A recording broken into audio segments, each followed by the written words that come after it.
அதிகாலை தமிழ் நேயர்களுக்கு வணக்கம். நம்ம திரைவிமர்சனத்தில் இப்போ பார்க்க போற படம் வந்து கப்புள் ஃப்ரெண்ட்லி. என் ரூமுக்கு வரீங்களா? லிவிங் டுகெதர் எத்தனை பொண்ணுங்களோட வாழ்க்கையை கெடுத்தியோ. ஏங்க, என் வாழ்க்கையை தவிர நான் யாரோட வாழ்க்கையும் கெடுத்ததே இல்ல. பொண்ணுக்கு ஒரு நல்ல பையனை பார்த்துட்டோம். இன்னும் 2 மாசத்துல கல்யாணம். நேற்று வந்து அதாவது ரொம்ப காலத்துக்கு பிறகு தமிழ் சினிமாவிலும் சரி, பொதுவாகவே ரொம்ப காலத்துக்கு பிறகு தியேட்டர் எக்ஸ்பீரியன்ஸோட இப்படி ஒரு படம் பார்த்து ரொம்ப நாள் ஆச்சு. காதல் படம் பார்த்து திரையில் நம்ம கண்ணெதிரில் ஒரு காதல் வந்து வேர் விட்டு கிளை பிடித்து மலர் விட்டு மொட்டு விரிந்து நமக்கு நிழல் தரக்கூடிய ஒரு அற்புதமாக இந்த படம் வந்து அமைந்தது. ஏன் முன்னாடியே இவ்வளோ பில்டப் அப்படின்னா படம் வந்து அந்த அளவுக்கு நம்மளை வந்து பாசிட்டிவிட்டி இவ்வளோ கொடுத்துச்சு. எந்த படமும் நமக்கு ஒரு ஹோப் கொடுக்கணும், மனசுக்குள்ளே ஒரு ஹோப் கொடுக்கணும், சினிமாவுக்கும் இண்டஸ்ட்ரிக்கு ஒரு ஹோப் கொடுக்கணும் இல்லையா? நிச்சயமாக அந்த படம் கொடுத்துருக்கு. கதை என்னென்னா, ஒரு ஹீரோ அவர் வந்து வீடுகளில் பெரிய பெரிய பில்டிங்கில் வந்து இன்டீரியல் ஒர்க் பண்ணணும், அப்படி பண்ணி பெரிய ஆள் ஆகணுங்கிறது அவருடைய லட்சியமாக இருக்குது. திருச்சியிலேருந்து அவர் சென்னைக்கு வராரு, வந்து வறுமையை சந்திக்கிறாரு. வறுமை அவர் பிடித்து ஆட்டுகிறது, எந்த கான்ட்ராக்டும் அவருக்கு கிடைக்கல. அது ஒரு பக்கம் ஒரு போராட்டத்தை இந்த பைக்கில் ஊபர் ஓலா ஓட்டிட்டு, பைக்கில் ரேபிடோ ஓட்டிட்டு அவர் வாழ்க்கையை ஓட்டிகிட்டு இருக்காரு. ஓகே, இது ஒரு பக்கம். அடுத்து கதாநாயகி அவங்க வந்து என்ன பண்ணுறாங்க, ஐடி துறையில் பெருசாக சாதிக்கணும் அப்படின்னு திருநெல்வேலியிலேருந்து வந்திருக்காங்க. வந்து அவங்க ஒவ்வொரு கம்பெனியும் ஏறி இறங்குறாங்க, வேலை கிடைக்கல. இவங்க 2 பேரும் ஒரு பாயிண்டில் சந்திக்கக்கூடிய சூழல் வருது. 2 பேரும் நட்பு ரீதியாக ஒரே வீட்டில் தங்கக்கூடிய ஒரு சூழல் வருது. அந்த நட்பு வந்து காதலாக மலரக்கூடிய நேரத்தில் ஹீரோயின் என்ன பண்ணுறாங்க, ஹீரோவுடைய ஆசைகளெல்லாம் கேட்டு இந்த மாதிரி உனக்கு ஒரு மோட்டிவேட் பண்ணுறாங்க. ஹீரோவுடைய வாழ்க்கையில் வசந்தம் வருது. 2 பேரும் சந்தோஷமாக வாழ்க்கை போயிட்டுருக்க நேரத்தில் இவங்களுடைய வாழ்க்கையில் ஒரு இருள் மேகம் வந்து சூழ்ந்து விடுகிறது. அந்த இருள் மேகம் என்ன, அந்த இருள் மேகம் கலைந்ததா விலகியதா அப்படின்பது தான் இந்த படத்துடைய கதை.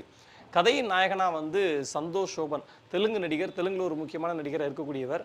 படம் பார்க்கும்போது கொஞ்சம் அந்நியமாக தெரிவாரோ அப்படின்ற மாதிரி நினச்சா 4 ஷாட்டு தாங்க. 4 ஷாட்டுக்குள்ள மனசு நம்ம மனசுக்குள்ளே வந்துட்டார். நம்ம வீட்டு பையன், நம்ம எதிர்த்த வீட்டில் நம்ம அண்ணன், நம்ம தம்பி அப்படின்ற மாதிரியான ஒரு விஷயத்தை நமக்குள்ளே உண்டு பண்ணிட்டார். அந்த அளவுக்கு அவரோட பெர்ஃபார்மன்ஸ் கிளியர் அண்ட் கட்டாக இருந்துச்சு.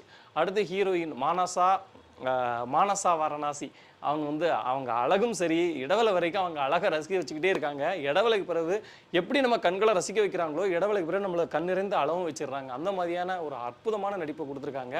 அந்த கேரக்டரை முழுமையாக உள்வாங்கினவங்களால மட்டும்தான் இப்படி ஒரு நல்ல நடிப்பை கொடுக்க முடியும். அது ரொம்ப சூப்பராகவே பண்ணியிருக்காங்க.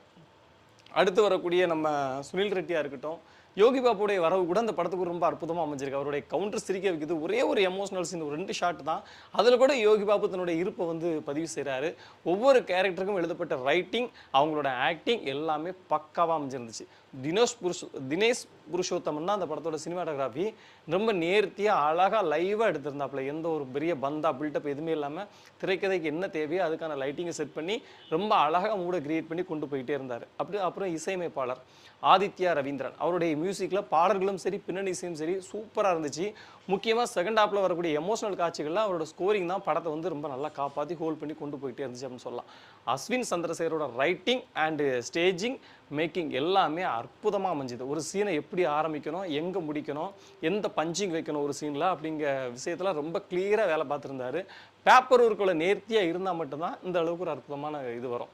ஃபர்ஸ்ட் ஹாப் வந்து மிரட்டி விட்டுருந்தார் படம். செகண்ட் ஹாப்பில் சில இடத்துல கொஞ்சம் லேக் அடிக்குதோ, வழக்கமான கதையாக போகுதோ அப்படின்ற மாதிரி தோணிகிட்டே இருந்துச்சு. ஆனால் கடைசியில் முடிக்கும் போது ஒரு விஷயத்தை சொன்னாங்க பாருங்கள், காதல்ங்கிறது என்ன, நம்ம உயரத்தில் இருக்கும்போது நம்ம கூட இருக்கிறது காதல் இல்லை, நம்ம துயரத்தில் இருக்கும்போது உயிரோடு கலந்து பக்கத்தில் இருக்கிறதான் காதல். அது இந்த காலத்துலேயும் சரி எந்த காலத்துலேயும் சரி, ஒருத்தங்க கஷ்டத்தில் இருக்கும்போது உங்கள் கூட இருந்து கைப்பிடிக்கிறது மட்டும்தான் உண்மையான காதலாக இருக்க முடியும், அப்படி தான் இருக்கணும் அப்படிங்கிறத சொல்லி ரொம்ப சூப்பராக சொல்லி முடிச்சிருந்த விஷயத்தில் இந்த கப்புள் ஃப்ரெண்ட்லி படம் வந்து மனசுக்கு ரொம்ப ஃப்ரெண்ட் ஆகிடுச்சு. நீங்களும் தியேட்டரில் போய் பாருங்கள், நல்ல படம். நன்றி, வணக்கம்.